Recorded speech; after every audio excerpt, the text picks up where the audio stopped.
Welcome to The Hidden Queen, the true story of Susan Pevensie. Chapter 5, The Telephone Call.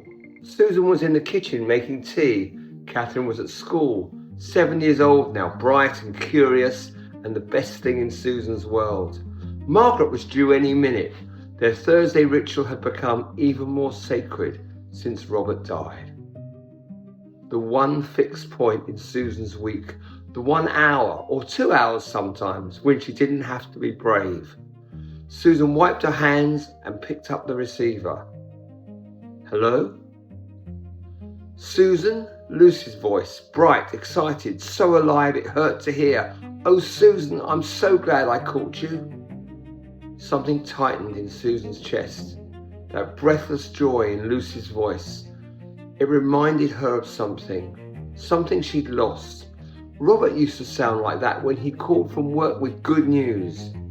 Lou, how lovely to hear from you. Susan, we're all coming to see you. Tomorrow, Peter and Edmund and Mum and Dad and me, we're getting the train and we're coming straight to see you. Isn't that wonderful? Tomorrow, Susan's mind raced. The house, Catherine's schedule, whether she had enough food, the usual stuff. Yes, Susan, Peter found something in an old manuscript, one of Professor Kirk's papers about Narnia. You remember, about why you can't remember, and we think we can help you. That word, Narnia. It meant nothing, just a sound, empty, hollow, and yet every single time she heard it, Susan felt like she was falling. Lou, I don't know what you're talking about. Narnia, Susan. The wardrobe, Aslan, Care Paravel. You were Queen Susan the Gentle. The tightness in Susan's chest became crushing. Lucy, I really don't. Please, just listen. Peter found a reference to memory and sacrifice. Something about why one person might forget what others remember. He thinks he knows what happened to you. He thinks he can help you get it back. Susan closed her eyes. Get it back. The hole, the ache, the 31 years of feeling like a stranger to herself. For one moment she wanted desperately to say yes, to say come, to say help me. But the words that came out were, Lucy, I don't know what you're talking about.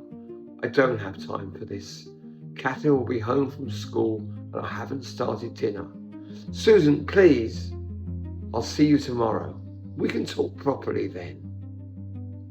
She hung up, stood in the kitchen with her hand still on the receiver, and felt tears running down her face before she understood why. The doorbell rang 5 minutes later. Margaret, arms full of flowers and biscuits, and that particular expression she got when she already knew something was wrong. Susan, what happened? Lucy called. Susan's voice sounded strange to her own ears, far away. She's coming tomorrow, all of them, Mum and Dad and Peter and Edmund and Lucy. They're coming to help me remember something. Remember what? I don't know. She kept saying a word, Narnia, and Margaret, I have no idea what it means, but every time she says it, I feel like she couldn't finish. Margaret sat down the flowers, pulled Susan close. Like what? Like losing Robert, that specific feeling, that specific pain, like something precious being taken. But I don't know what. I don't understand why. Margaret held her. They're coming tomorrow, Susan said quietly. Lucy thinks Peter found something, some explanation for why I'm different from them, why I can't remember whatever they remember. And I hung up on her. You'll see her tomorrow? Yes. Susan pulled back, wiped her eyes. Yes, tomorrow, and maybe finally, after all these years, I'll understand. She looked at her friend. Maybe tomorrow I'll find out why I felt broken since I was 14 years old. Margaret squeezed her hands. Then tomorrow is going to be a very important day. Neither of them knew quite how important. That night, after Catherine was tucked in and sleeping, Susan stood at the living room window and looked out at the dark street. No Robert reading the paper behind her now. No steady presence at her shoulder. Just her reflection in the glass. 31 years old, 2 years a widow. Still carrying the hole that had been there since 14. Tomorrow they were coming. Tomorrow Lucy would explain about Narnia. Tomorrow Peter would show her the reference he'd found. Tomorrow she might finally understand. She pressed her palm flat against the cold glass. "Robert," she whispered, "I wish you were here. I wish you could meet them properly. They never really understood you, and you never really understood them. But you were good and kind, and you would have listened." The street was quiet. "I'm frightened," she admitted to his absence. "What if I find out and it's worse than not knowing? What if the truth is something I can't bear?" No answer. Just the wind moving through the trees outside, and Susan standing alone in the house where Robert had died 2 years ago, waiting for tomorrow. The telephone rang at 6:47 the next morning. Susan was in the kitchen making porridge for Catherine's breakfast. Her daughter sat at the table, drawing, not yet dressed for school, chattering about something that had happened. Yesterday, in fact, with her friend Jenny. Normal morning. Ordinary morning. The phone rang. Susan wiped her hands, picked it up. "Mrs. Pevensie? Mrs. Susan Pevensie?" Official voice. Wrong voice. Susan's hand tightened on the receiver. "Yes? This is Sergeant Davies, Oxford Police. I'm afraid I have some very difficult news." She hadn't been told yet, she just knew. "Peter and Edmund, Lucy, my mother and father." A pause. "I'm afraid so, Mrs. Pevensie. I'm so very sorry." "Are they?" "It was very quick. They wouldn't have suffered." The porridge was bubbling on the stove. Catherine stopped chattering. Susan turned off the gas carefully. One precise movement. "Thank you," she said, "for calling." She put the telephone down, stood with both hands on the counter, stared at the porridge. "Mummy," Catherine's voice, small, frightened by her mother's stillness. Susan turned round, looked at her daughter, 7 years old, dark hair, grey-blue eyes just like her own. The only family she had left. "Come here, darling." She couldn't collapse, that was the difference. When Robert had died, she'd had Margaret arriving within the hour, had Robert's family to make phone calls, had people to take Catherine while she fell apart. But Catherine was here, 7 years old, and watching her mother's face and needing her mother to be functional. So Susan was functional. She called Margaret, 3 words. "Come now, please." She sat at the kitchen table with Catherine and explained that something very sad had happened. That Mummy's brothers and sisters and Grandma and Grandpa had been in an accident on a train. That they'd gone to heaven like Daddy had. Catherine's face crumpled. All of them, sweetheart. Like Daddy? Like Daddy. Catherine climbed into Susan's lap. At 7, she was getting too big for this. She climbed up anyway, and Susan held her daughter and stared at the wall and thought, "I cannot do this. Robert died and I survived because I had his memory and Margaret, and at least the whole was familiar, and at least I knew what grief felt like. But now Robert is gone, and they're gone. And I'm completely alone. And the chance to understand, the chance Lucy was bringing me tomorrow, died on that train with them. Gone. All of it gone. Margaret arrived in 18 minutes, took one look at Susan's face and gathered them both in her arms and held them there in the kitchen for a long time without saying anything at all. When Catherine finally fell asleep on the sofa, exhausted and crying, Margaret made tea and sat beside Susan in the quiet. "Tell me," she said. "They were coming to help me remember something," Susan said. Her voice was flat and strange. "Lucy said Peter had found something about Narnia, about why I can't remember what they remember. Why I've been different since I was 14. I know. And now they're dead. They were on the train coming to tell me, and they're dead. And whatever they knew, whatever Peter found, that died with them." "Susan," I hung up on her, Margaret. Susan's voice broke on the words. She was excited, telling me they were coming, and I said I didn't have time, and I hung up on her. "You didn't know."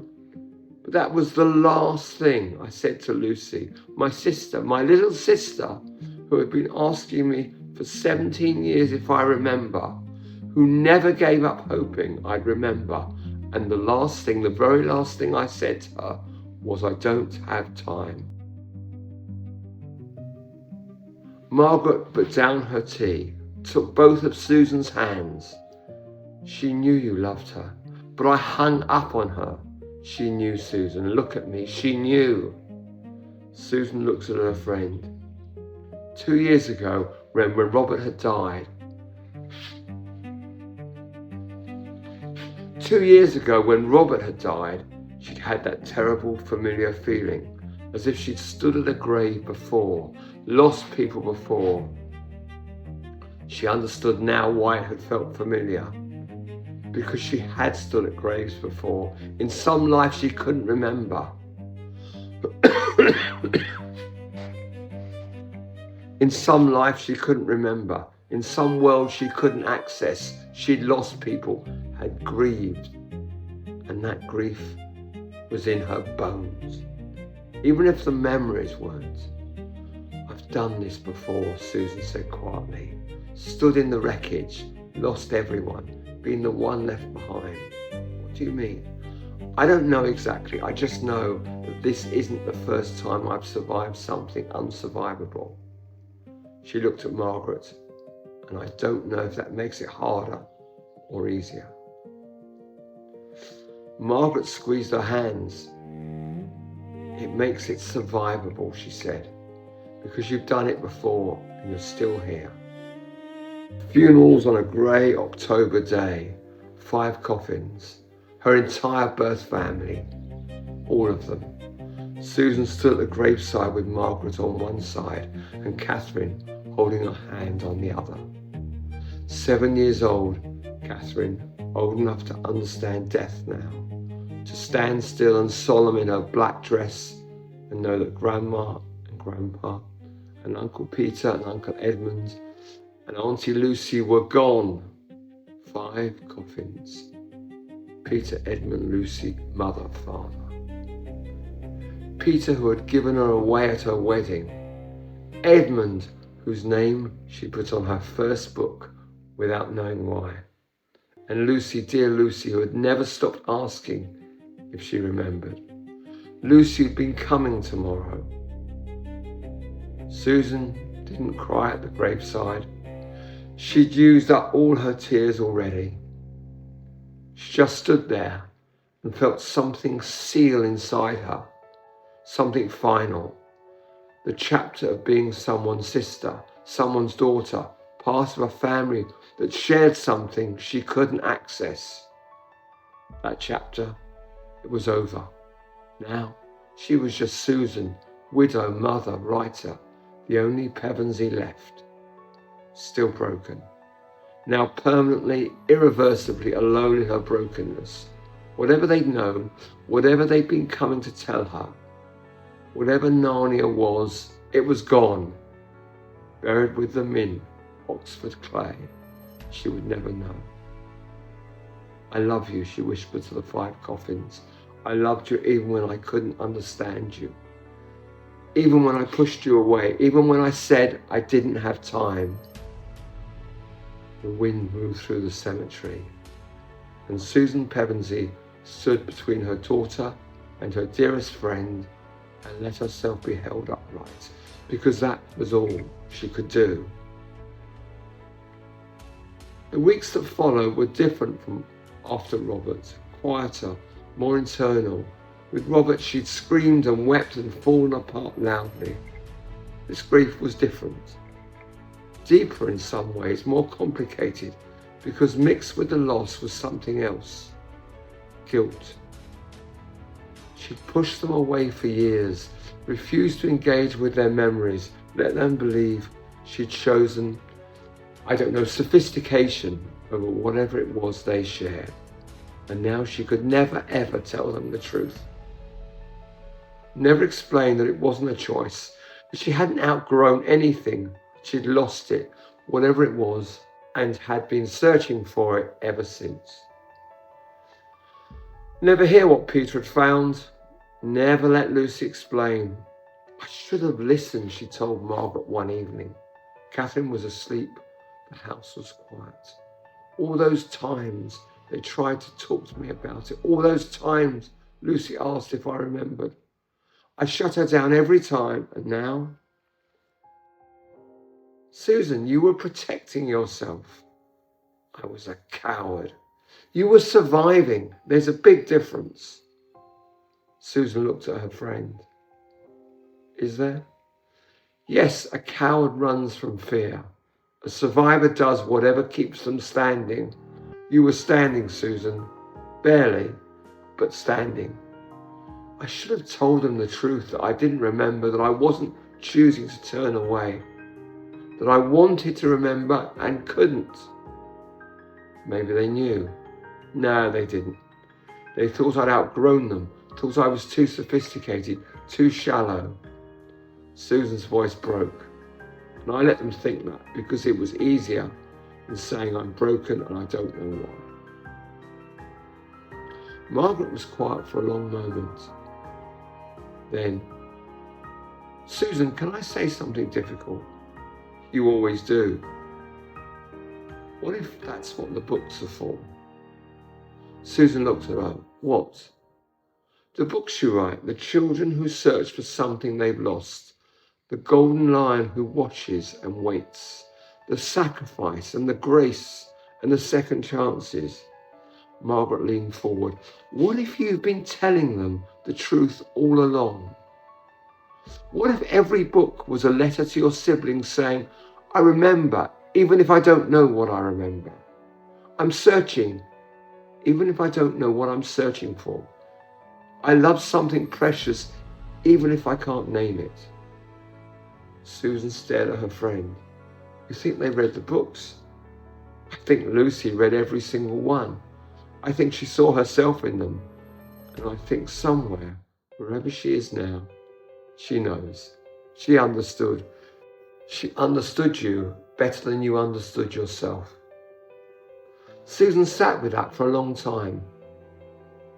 She started writing in November, not intentionally, just one afternoon while Catherine was at school.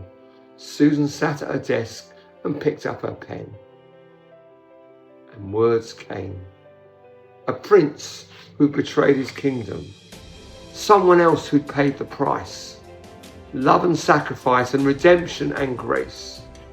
She wrote for 3 weeks without stopping. Robert's death in her bones, her family's death in her hands, the guilt and the grief and the hole that was bigger now than it had ever been. She poured it all in, every word. When she finally stopped, she had something raw and true and devastating. She read it through once. She wept for an hour, then typed it up properly and sent it to her publisher. The book came out in 1960, The Lost Prince, dedicated to Edmund. Susan still didn't know why she dedicated it to Edmund specifically, just knew it was right. Like the book was somehow his. Like Edmund, of all of them, would understand what it was about. The letters from readers came within weeks, hundreds of them. People who'd lost brothers and sisters and parents and husbands. People who'd stood at 5 coffins in October rain. People who understood guilt and grief and the desperate need for grace. Your book saved me, they wrote. Your book showed me what forgiveness looked like. Your book helped me understand that love pays prices we never asked it to pay. Susan read every letter with Margaret on Thursday afternoons and felt something she hadn't expected. Not happiness, not yet, but purpose. The grief hadn't been wasted. The loss, Robert in 57, all of them in 59, had taught her something about sacrifice, about love that endures when everything else is taken, about carrying on when carrying on seems to be the last thing you can do. And now those lessons were helping other people, people she'd never met, people who needed to know they weren't alone. Maybe that's the point, Margaret said one Thursday, looking at the pile of letters. Maybe your grief is the channel, the empty space through which grace flows to others. That's a strange thought, or a beautiful one. You're turning loss into life, pain into hope. Margaret looked at her steadily, and Robert would have loved knowing that, Susan. He always said your writing came from somewhere real. Susan's eyes filled. He did say that. He was right. Life found a rhythm again, slowly, painfully, but it did. Catherine at school, Margaret on Thursdays, writing in the mornings. Normal life. Purposeful life. With the wrongness always there. With the grief always there. With the whole bigger now. More permanent, always there. But kind of bearable, because she had her daughter, her writing, her friend, and the strange, beautiful knowledge, even in the darkest loss, grace could still flow. Next, chapter 6.